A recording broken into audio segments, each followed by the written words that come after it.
Karena kasirnya cantik ya. Kasirnya cantik. Karena pindah tempat nggak tahu kenapa omsetnya kok ikutan pindah gitu.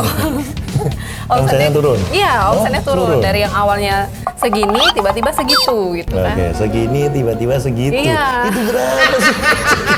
Nah, ini menarik teman-teman bahwa lokasi sangat menentukan. Meskipun cuman beda satu kios atau satu ruko, ternyata pengaruh. Nah, nanti kita akan tanyakan.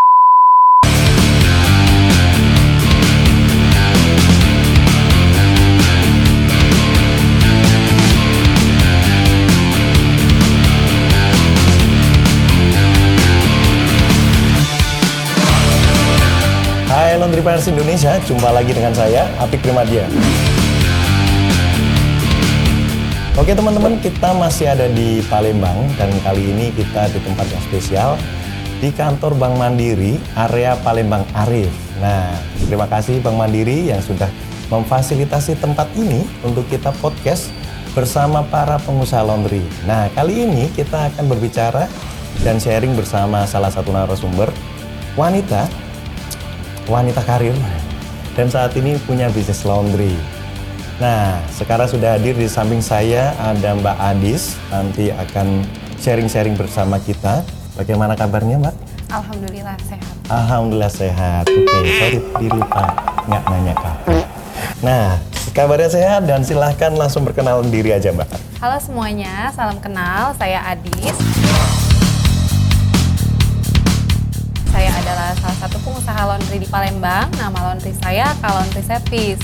Jadi kalau mau ke K Laundry Service kita ada dua, ada di Sekip sama satu lagi di Bukit. Sekip dan di Bukit. Ya. Oke. Nah, mulai laundry dari tahun berapa, Mbak? Kalau Adis dari tahun 2018. 2018. Nah, saat bisnis laundry itu apakah memang bisnis pertama atau memang sebelumnya bekerja dulu atau gimana? Boleh. Sebelumnya itu emang Adis sempat kerja. Cuma ya itu tadi karena kerja kan kalau mau liburan susah mau cuti gitu kan. Oke. Ya jadi ya udah, jadi begitu udah nggak kerja lagi pilih-pilih mau usaha apa. Kebetulan milihnya usaha laundry. Oke, pertanyaan seperti biasa adalah kenapa bisnis laundry? Karena awalnya itu waktu itu Adis main ke laundry temen. Iya. Jadi ngelihat laundrynya tuh rame banget, terus Adis nanya-nanya tuh ini kalau mau usaha laundry modalnya berapa, terus omset perharinya berapa. Karena dengar omset perharinya lumayan, hampir 1/5 gaji dulu waktu kerja, jadi Adis langsung mau buka usaha laundry. 1/5 dari gaji. Iya. Oke, kira-kira berapa sih omset yang memang dibayangkan itu pengen dikejar saat itu? Waktu itu kan kalau ngeliat laundrynya teman itu 1.200.000 per hari. Per hari ya, 1,2 per hari. Iya. Dan langsung pengen buka laundry. Oke, dari situ langsung mengeksekusi. Iya.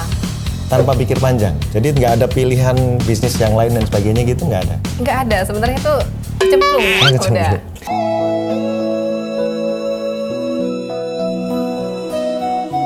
Karena udah terlanjur basah ya udahlah.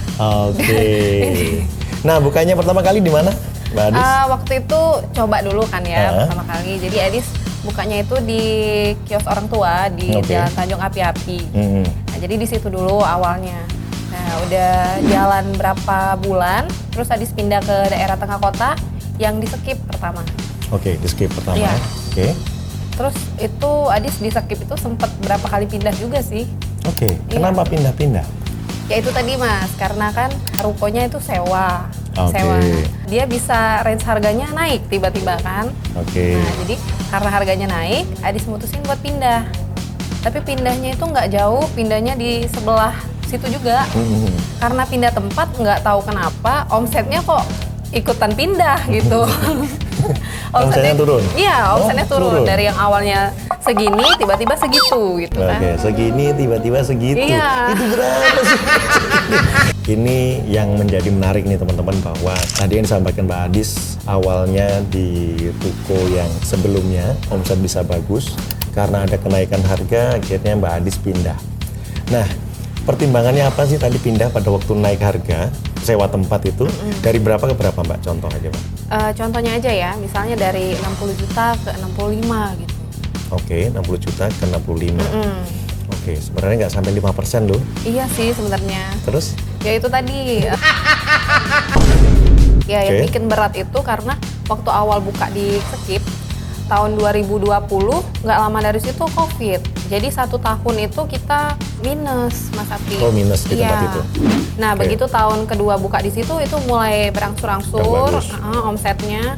Apalagi Adis juga ada yang usaha cuci sofa sama spring bed. Nah, itu yang cukup membantu banget pada saat itu. Nah, itulah yang bikin omsetnya melejit. Oke. Nah, ini menarik teman-teman bahwa lokasi sangat menentukan. Meskipun cuman beda 1 kios atau 1 ruko, ternyata pengaruh.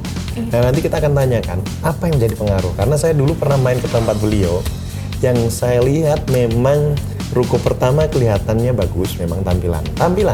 Yang kedua memang agak kumuh, jadi berantakan dan nggak boleh 2 lantai. Nah, yang ketiga yang kita datengin tadi juga itu lumayan bersih. Jadi kayak ruko baru ya? Iya, ruko baru. Apakah seperti itu karena tampilan? Iya, bener banget, Mas Epi. Karena tampilan? Tempat menentukan omset. Terus penampilan juga menentukan omset. Itu udah saya alamin sendiri. Nyata banget, walaupun cuma beda 1 ruko, yang harapan kita tadi customer itu tetap datang ke kita. Ternyata beda ruko itu customer pikir itu laundry lain. Ya? Padahal namanya sama. Oke, menarik. Jadi dari sharing hari ini tadi bersama Mbak Adis. Mbak Adis adalah bisnis laundry 2018.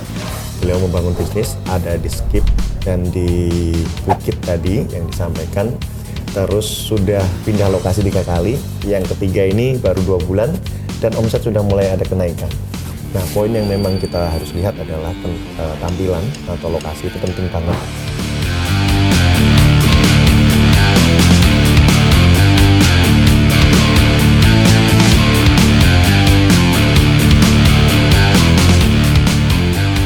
Meskipun selisih tempat dan sekarang mulai ada di depannya, ternyata rukonya ini lebih bagus dan ini lebih baru.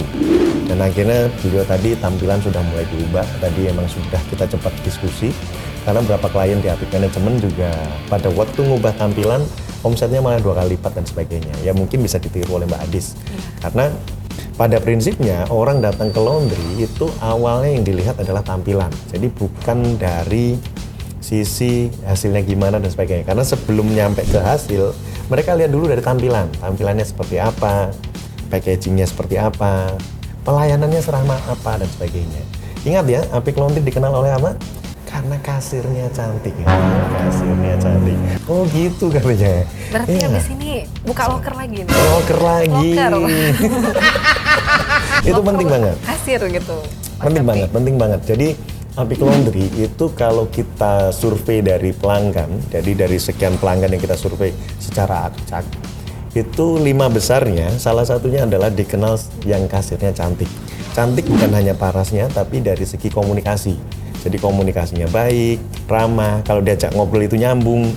Kadang kalau cuma parasnya cantik, diajak ngobrol nggak nyambung, nggak cantik lagi. Iya, males gitu. Kan orang kan. Males, nah itu kan butuh fresh kayak gitu. Jadi itu penting pada waktu tampilan bagus. Kenapa misalnya kayak resto atau cafe biasanya yang dilihat baristanya cantik nggak ya? Baristanya ganteng apa nggak ya? Biasanya kayak gitu. Itu jadi icon. Itu bisa jadikan icon. Mudah-mudahan bisa jadi inspirasi untuk K-Laundry. Nah, namanya kenapa K-Laundry, Mbak?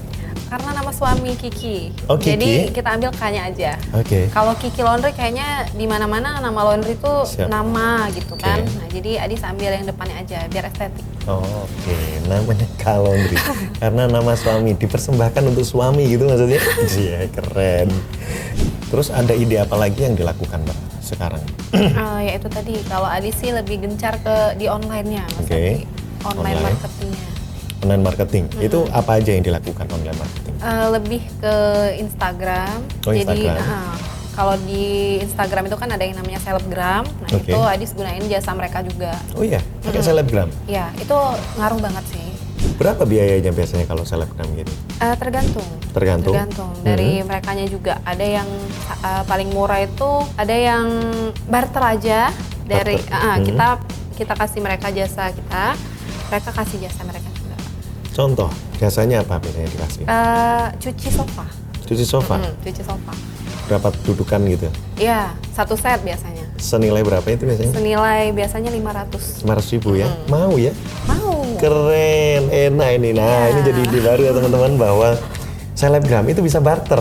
Iya, Dan tapi yang- tergantung selebgramnya juga. Tergantung selebgramnya. Iya. Nah, maksud saya adalah bahwa si selebgram ini ternyata kalau kita bisa negosiasi, itu ternyata bisa barter dengan jasa kita kan. Iya, betul. Jadi nggak harus bayar gitu loh. Iya, ya. iya. Ya, seperti itu. Nah, dari segi selebgram itu followernya berapa? Ada yang jutaan, ternyata tidak terlalu berpengaruh. Ada yang cuman ribuan, ternyata berpengaruh. Iya. Nah, itu pernah saya sampaikan bahwa ada nano influencer, ada yang memang mega influencer, yang influencernya sampai jutaan. Ternyata yang kita butuhkan di laundry ini dengan radius yang 3 km ataupun memang mungkin daya jangkaunya lebih dari itu, ternyata nano influencer, mikro influencer cukup. Tapi menarik juga, menarik. Jadi marketing yang memang bisa dilakukan adalah dengan selebgram. Oke, mungkin ada yang mau disampaikan lagi, Mbak Adis, terkait apa ya? bisnisnya. Itu tadi kalau seandainya yang mau buka laundry di Palembang, Hmm. kayaknya mikir-mikir dulu. Ini nggak usah ya. Nambahin saingan nanti. Nambahin saingan. Banyak saingan katanya. Saya kasih wejangan dulu ya. Jadi gini, saya sendiri selalu bercerita bahwa semakin banyak kompetitor, semakin kita berpikir untuk lebih kreatif. Itu yang pertama. Karena kalau nggak ada kompetitor, kita nggak kreatif. Terus yang kedua, semakin banyak kompetitor, sebenarnya omset malah naik. Udah saya buktikan berapa kali. Jadi kita itu punya kompetitor bukan untuk saling menjatuhkan, bukan saling membunuh. Tapi ayolah bareng-bareng membangun ekosistem.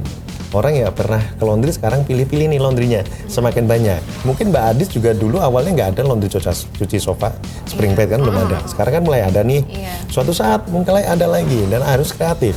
Tapi paling tidak Mbak Adis sudah mengawali duluan. Jadi kalau ada orang nanya, siapa sih cuci sofa di sini? Oh, laundry Iya. misalnya seperti itu. Nah, itu dimanfaatkan momen itu. Terus yang berikutnya yang selalu saya sampaikan ke teman-teman di asosiasi laundry juga maupun di channel YouTube kita ini, bahwa kalau kompetisi itu colong dibayangkan seperti kayak Cristiano Ronaldo sama Messi. Messi kalau nggak ada Ronaldo, Messi nggak sehebat itu sampai juara Piala Dunia. Iya ya, benar juga. McD nggak punya yang namanya menu-menu istimewa, ice cream yang enak, terus paket nasi panas itu. Kalau nggak ada KFC yang luar biasa. Oh iya. Jadi harus ada kompetitor untuk menjadi luar biasa karena harus ada pembanding. Iya, Nah, menurut saya itu sih. Jadi pada waktu kita sudah bermain lebih dulu ya memang kita harus bisa memberikan value lebih. Seperti itu. Jadi teman-teman Nggak apa-apa, buka laundry aja. Berubah dong.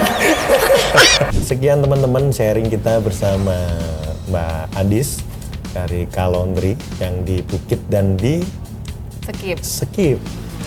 Jadi beliau tadi sharing bagaimana membangun bisnisnya yang sempat naik, sempat terpuruk karena pandemi, karena lokasi, sekarang sudah mulai naik lagi. Dan ke depan mau membuat bisnis yang semakin besar, siap untuk berkompetisi karena ternyata diralat tadi. Semoga semakin luar biasa. Terima kasih Mbak Adis Ya, atas sama-sama, waktunya. Pak. Sukses terus. Terima kasih teman-teman yang sudah nonton video ini dari awal hingga akhir. Semoga dapat banyak inspirasi, mendapatkan banyak manfaat, ilmu tadi yang baru tentang marketing, tentang bagaimana membuat tampilan laundry dengan baik bersama Mbak Adis. Terima kasih, saya Apik Primadia undur diri. Saya Adis Tiara. Sampai jumpa lagi. Terima kasih. Bye-bye. Thank you.